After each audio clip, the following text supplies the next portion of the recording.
Fang Han merasakan nafas samar-samar dari kedalaman istana putus asa ini dan tersenyum dingin. Dia mengangkat satu tangannya, mengeluarkan 5 cahaya hijau dari ujung jari-jarinya. Mananya sekali lagi menjadi 5 kayu raksasa, dijatuhkan dari langit membombardir istana. Hanya dengan satu kali hantaman, beberapa rumah ambruk. Tak berhenti di situ, Fang Han terus menghancurkan banyak rumah sekaligus, dan Tuan Pulau Putus Asa akhirnya tidak bisa duduk diam di dalamnya.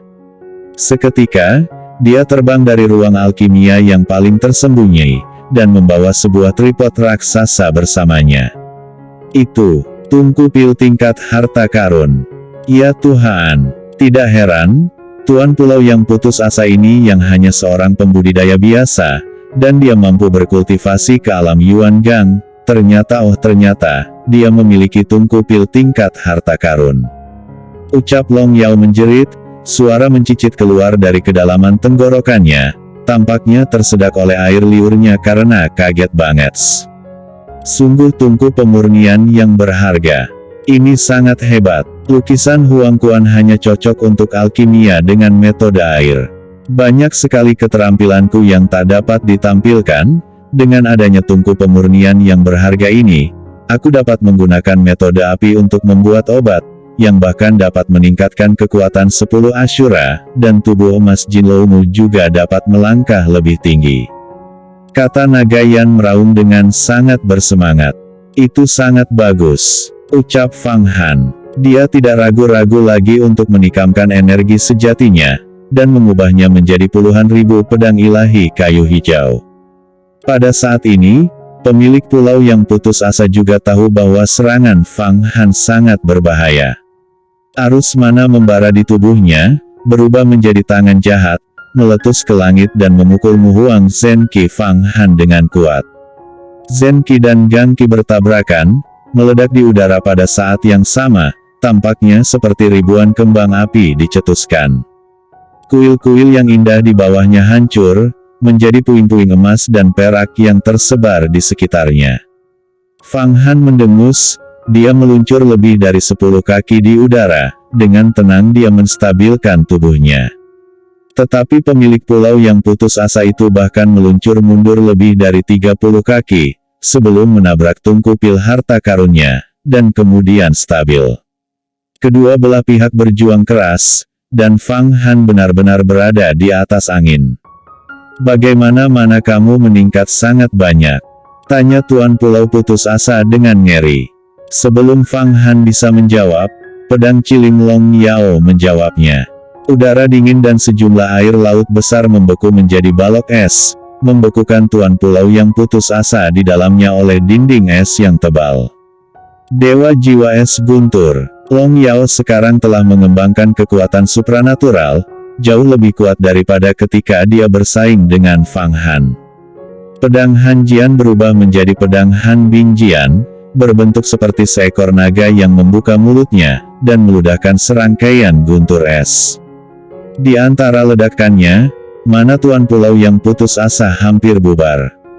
Melihat situasinya kurang menguntungkannya, pemilik pulau yang putus asa berteriak, dia menampilkan tungku pil seukuran rumah di belakangnya, itu tiba-tiba berputar, menyemburkan 5 api yang ganas dari dalamnya, menembak dan seluruh es hancur berkeping-keping, dan pemilik pulau yang putus asa akan segera masuk ke dalam tungku itu. Fang Han segera bergerak, energi sejatinya yang luas mendidih, dan bersatu kembali berubah menjadi jarum yang sangat kecil. Jarum Dewa Tianmu, teriak Fang Han. Jarum Dewa Tianmu kecil ini, dalam sekejap mata telah menembus tubuh pemilik pulau yang putus asa, menyebabkannya berteriak kesakitan. Dia mencoba membungkusnya dengan Gangqi dan kemudian mencoba memaksanya keluar.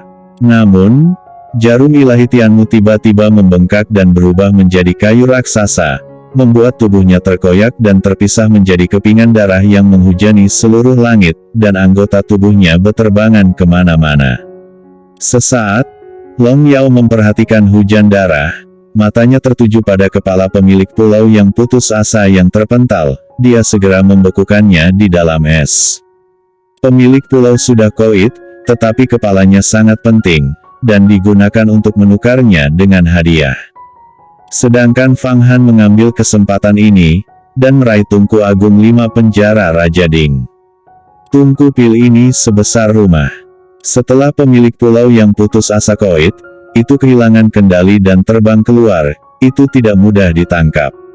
Pada saat ini, tiba-tiba mereka kedatangan tamu dari luar pulau.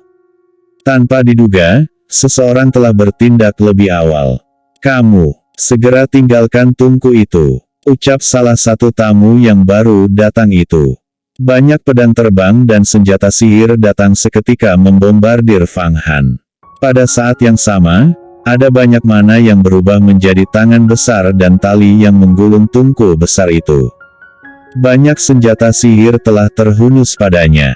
Di antaranya, ada banyak pedang terbang, dan yang paling kuat adalah pelangi emas.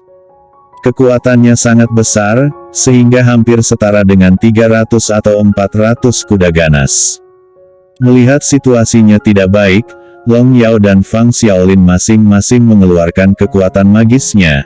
Mereka datang ke depan Fang Han, dan berusaha memblokir beberapa pedang terbang itu. Pada saat kritis ini, Fang Han menunjukkan kekuatan supernaturalnya.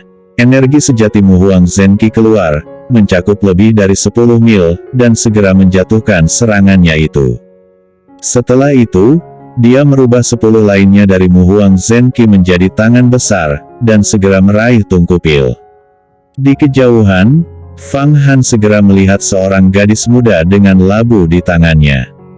Ternyata itu sebenarnya adalah Fang Qingwei.